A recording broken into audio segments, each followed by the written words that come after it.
Hey everyone, कैसे हैं आप सब। मैं प्रतीक राजपुरोहित स्वागत करता हूं हमारे यूट्यूब चैनल में। दोस्तों, आज के इस वीडियो में हम जानेंगे think and grow rich book के टॉप 4 रूल्स के बारे में। किस तरह आप अपनी थिंकिंग से अमीर बन सकते हैं। फ्रेंड्स, वीडियो में आगे बढ़ने से पहले अगर आप इस चैनल पर नए हैं तो हमारे चैनल को सब्सक्राइब जरूर कर लें और बेल आइकन को प्रेस कर लें ताकि आगे आने वाली ऐसी और भी इन्फॉर्मेटिव वीडियोस की नोटिफिकेशन आपको मिल जाए। अगर आप अपने दोस्तों के पास जाओ और उन्हें ये बुक दो जिसका नाम है थिंक एंड ग्रो रिच, तो इस बुक का टाइटल पढ़कर वो लोग आप पर हंसेंगे कि थिंक एंड ग्रो रिच यानी कि हमें सोचना है और हम अमीर बन जाएंगे। क्या बकवास है। अगर हम सोचकर ही केवल करोड़पति बन जाते तो अभी तक तो हम करोड़पति होते। पर दोस्तों, सच में केवल सोचकर ही अमीर बना जा सकता है क्या हमारी थिंकिंग में इतनी पावर है क्या कि वह हमें अमीर बना दे? तो इसका आंसर है हाँ, क्योंकि दोस्तों अमीर बनने के लिए सबसे मुश्किल काम होता है वह है थिंकिंग, यानी कि अपने अंदर इतना बिलीव होना चाहिए कि आपको अमीर बनने से कोई ना रोक सके। दोस्तों, 1937 में रिलीज हुई नेपोलियन हिल के द्वारा लिखी ये book think and grow rich इसका जीता जागता उदाहरण है।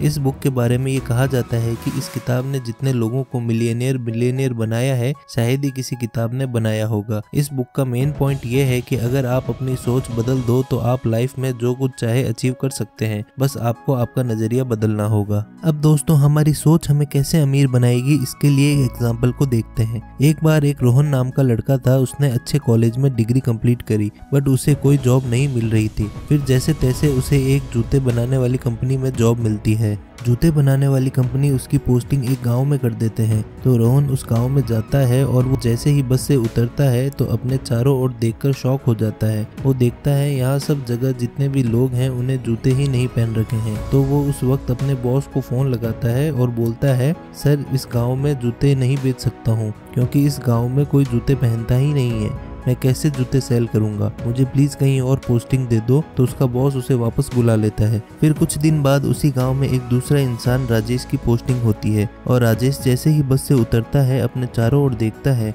तो उसे कोई भी इंसान जूते पहने हुए नहीं दिखता है और राजेश भी शॉक हो जाता है और वो भी उसी वक्त अपने बॉस को कॉल लगाता है और जैसे ही उसका बॉस कॉल देखता है तो उस बॉस को लगता है कि वह भी वापस यही बात बोलेगा कि यहाँ कोई जूते पहनता ही नहीं है, मेरी भी पोस्टिंग कहीं और करा दो। उसका बॉस फोन उठाता है तो राजेश अपने बॉस से बोलता है, सर यहाँ तो कोई जूते पहनता ही नहीं है, यहाँ तो हर तरफ जूते बेचने की अपॉर्चुनिटी है, आप प्लीज मेरी पोस्टिंग इसी गाँव में रखना तो बहुत सारी सेल करके आऊंगा। और ये सुनकर उसका बॉस शॉक हो जाता है। अब मैं इस एग्जाम्पल से जो चीज रोहन और राजेश में डिफरेंट थी वो ये थी कि उनकी थिंकिंग, क्योंकि सबसे ज्यादा यही मैटर करता है कि आप क्या सोचते हो और आपके अंदर उसे अचीव करने की कितनी लालसा है। क्या आप उस हद तक जा सकते हो कि आपको अपने गोल्स को अचीव करने के लिए अपना सब कुछ दाव पर लगाना पड़े? तो ये था पहला लेसन, चेंज योर थिंकिंग। यानी कि हमें अमीर बनना है तो हम पहले खुद को विश्वास दिलाना पड़ेगा कि क्या वह सच में करना पॉसिबल है। और आज के वीडियो में हम थिंक एंड ग्रो रिच को और साथ ही साथ the science of getting rich में पैसे के 4 अमेजिंग लेसन सीखने वाले हैं और सेकंड और थर्ड वाला तो मेरा फेवरेट है, तो उसे मिस करने की गलती बिल्कुल मत करना।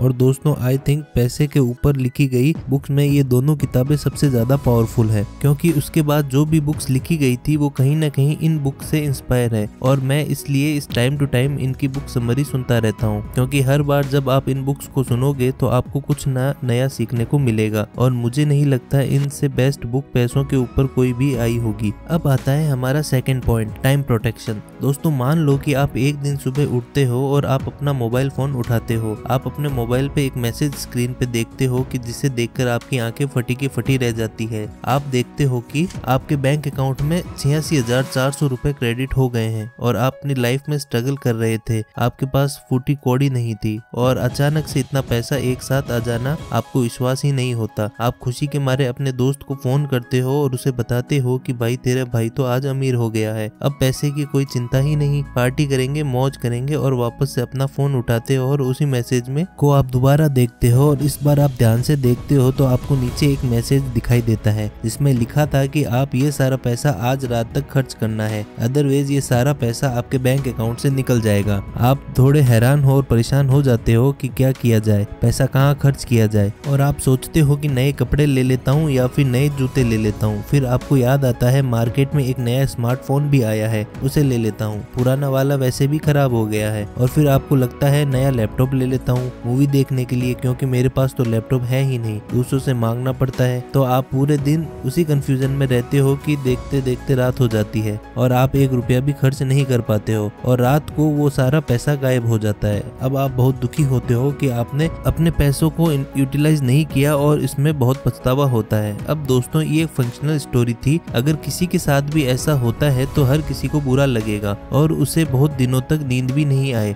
बट दोस्तों आपको पता है कि हम सब के पास एक अकाउंट ऐसा होता है जहां हमें रोज 86,400 रुपए तो नहीं बट 86,400 सेकंड मिलते हैं। बट सैडली हम उनका ढंग से इस्तेमाल नहीं कर पाते हैं और हम पूरे दिन ऐसे ही निकाल देते हैं और इस हमें महसूस भी नहीं होता। बट आपको हर चीज जरूर ध्यान रखनी चाहिए कि पैसा तो दोबारा कमाया जा सकता है बट बीता हुआ समय वापस नहीं आता। अब लेसन नंबर 3, डिजायर। एक बार की बात है, 2 दोस्त थे। शायद शाम का समय था, शहर था पेरिस और वहाँ काफी स्नो हो रही थी। वो दोस्त अपने होटल जाने का इंतजार कर रहे थे और उन्हें टैक्सी नहीं मिल रही थी। वो काफी परेशान हुए और काफी देर बाद उन्हें जैसे तैसे एक टैक्सी मिली जिससे वो अपने होटल लौट पाए। वो इतने परेशान हो चुके थे कि वो सोचने लगे काश ऐसा होता कि हम बस अपना फोन निकालते और टैक्सी बुक कर लेते, कितना सही होता। तब उन दोनों ने फैसला किया कि क्यों ना इस आइडिया को हम दोनों ही एग्जीक्यूट करें और वो दोनों इस आइडिया पर काम करने लगे। और कुछ सालों बाद उन्होंने एक ऐप लॉन्च करी जिसे आप आसानी से टैक्सी बुक कर सकते थे और उस ऐप का नाम था उबर। और वो 2 दोस्त जिन्होंने इस आइडिया को रियल में एग्जीक्यूट किया था